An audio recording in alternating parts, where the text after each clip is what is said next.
Hello guys, আসসালামু আলাইকুম। আরও নতুন একটা ভিডিও নিয়ে আপনাদের মাঝে আবারও হাজির হলাম।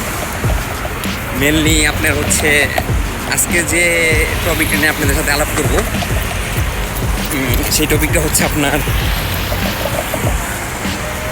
রোমানিয়ার ভালো দিকটা নিয়ে আমি আলাপ করব। আরেকটা ভিডিও বানাবো রোমানিয়ার খারাপ দিক দিয়ে, ঠিক আছে? আপনারা রোমানিয়াতে আপনার ভালো দিক যেইগুলো আছে সেইগুলো আজকে আমি তুলে ধরবো। তো আপনারা শেষ পর্যন্ত থাকেন, জানতে পারবেন রোমানিয়াতে ভালো দিকগুলো কোনগুলো, খারাপ দিকগুলো কোনগুলো, সব কিছু আপনি ইজিলি বুঝতে পারবেন। আপনি রোমানিয়াতে যারা নতুন আসবেন তাদের জন্য আর কি ভিডিওগুলো আর কি বানানো হচ্ছে।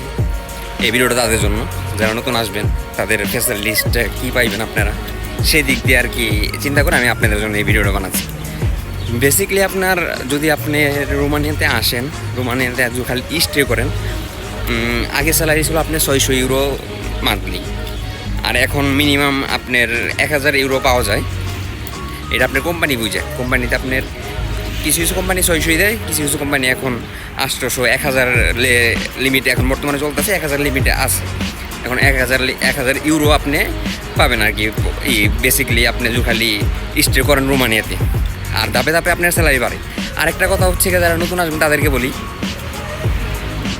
রোমানিয়াতে আপনার স্যালারিটা আস্তে আস্তে আপনার আপ হয়, কিন্তু আপনি একটু ধৈর্য ধরতে হবে। ধৈর্য ধরলে হলে আপনি সফলতা পাবেন। মেন কথা, ধৈর্যের উপরে সব কিছু নির্ভর করে, ঠিক আছে? আর হচ্ছে গিয়ে আপনার রোমানিয়াতে ফ্যাসিলিটিসগুলো কী কী আমি আপনাকে বলি। রোমানিয়াতে হচ্ছে আপনার যে খালি স্টে করেন, আপনার ইউরোপের সব কান্ট্রি থেকে এই জিনিসটা আলাদা। রোমানিয়াতে আপনার বাসা ভাড়াটা, আপনার খাবারের টাকাটা, এগুলো সব কোম্পানি বহন করে। এদিক দিয়ে আপনার সেভ হয়ে যাচ্ছে যদি আপনি পার্মানেন্ট কোনো কোম্পানিতে আসেন।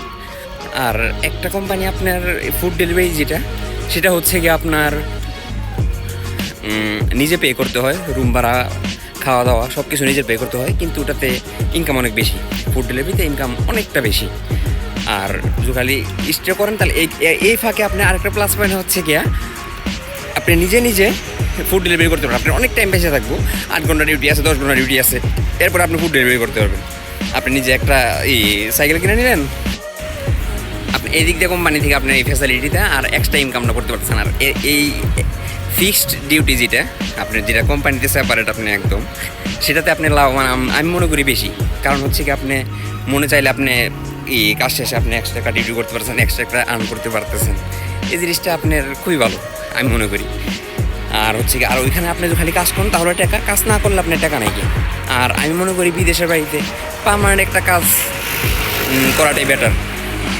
বিকজ আপনার যদি খালি বন্ধও থাকে বা কোনো কারণে আপনি ক্লান্ত হয়ে থাকেন বা আপনি অসুস্থ হয়ে থাকেন, আপনি যদি খালি বাসায় স্টে করেন, আপনি স্যালারি ঠিকই পাবেন। আর আপনি যদি খালি একদিন অসুস্থ হন বিদেশের বাড়িতে, এটা স্বাভাবিক। আপনার অসুস্থতা মানুষ বেশি হয় না যে তা না। আর এই কারণে যদি আপনি বাসায় থাকেন, ওই পার্মানেন্ট স্যালারি ওটা আপনি স্যালারিটা ঠিকই পেয়ে যাবেন।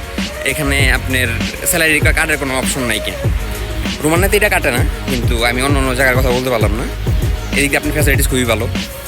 এদিক দিয়ে আপনার রোমানিয়া বেস্ট আমি মনে করি।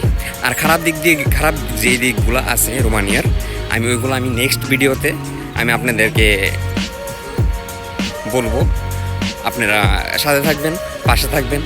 আর বিশেষ করে যারা আগ্রহ ইউরোপের দিকে মুভ করার বা বাইরে আসার বা কোনো সাজেশন বা কোনো কিছু জানার থাকলে আপনি আমাকে জানাবেন, কোনো সমস্যা নেই কে। তো আমার জন্য সবাই দোয়া করবেন। আল্লাহর রহমতে আমি 2 বছর ধরে রোমানিয়াতেই আছি। আমার কাছে রোমানিয়া খুব ভালো লাগে, যেটা সত্যি কথা। কারণ রোমানিয়া এসে বেশিরভাগ বাঙালি থাকে না, চলে যায়। কিন্তু আমি আছি ধৈর্য ধরে, আলহামদুলিল্লাহ। আল্লাহর কাছে লাখ লাখ শুকরিয়া, যেভাবে আছে আলহামদুলিল্লাহ। তো সবাই আমার জন্য দোয়া করবেন। খুদা হাফিজ।